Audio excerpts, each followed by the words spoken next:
മൂവാണ്ടൻ മാങ്ങ കണ്ടില്ലേ, നിറച്ചുണ്ട്. ഇതിലൊക്കെ എപ്പോഴും മാങ്ങയുണ്ട് കേട്ടോ. ഇത് കണ്ടില്ലേ,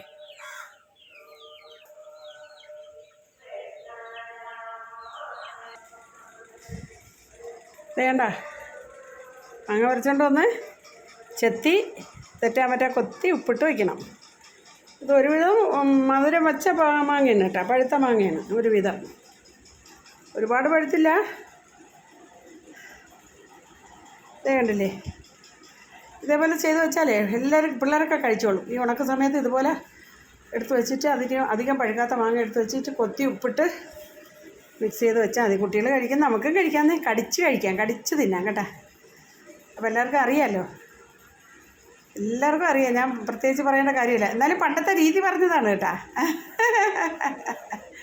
നമ്മളെ പല്ലിനും മോണയ്ക്കൊക്കെ നല്ല ബലം കിട്ടും. അതുപോലെ പ്രത്യേക വെറൈറ്റി ടേസ്റ്റും ഉണ്ട്. എല്ലാവരും ഇതുപോലെ വെച്ചൊന്ന് കഴിച്ചു നോക്കണേ. എപ്പോഴും മെനക്കെട്ട് വെള്ളം കുടിക്കണ്ടേ.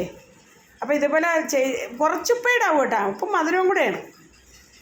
മധുരമുള്ള മാങ്ങ, അപ്പോൾ ലേശം ഉപ്പും കൂടെ ഇടുമ്പോൾ ഒരു വെറൈറ്റി ടേസ്റ്റ് കിട്ടും. അപ്പോൾ എപ്പോഴും ഇങ്ങനെ വെള്ളം കുടിച്ചുകൊണ്ടിരിക്കും അവല്ലേ. അപ്പോൾ ഇതിൻ്റെ ഇടയ്ക്ക് നമുക്ക് ഇങ്ങനെ ഒരു മാങ്ങ കൂടെ തിന്നാമെങ്കിൽ കുറേ നേരം നല്ല സുഖമാണ്, വായിക്ക് നല്ല ടേസ്റ്റുമാണ്, വയറിന് സുഖം കിട്ടും. Okay thank you.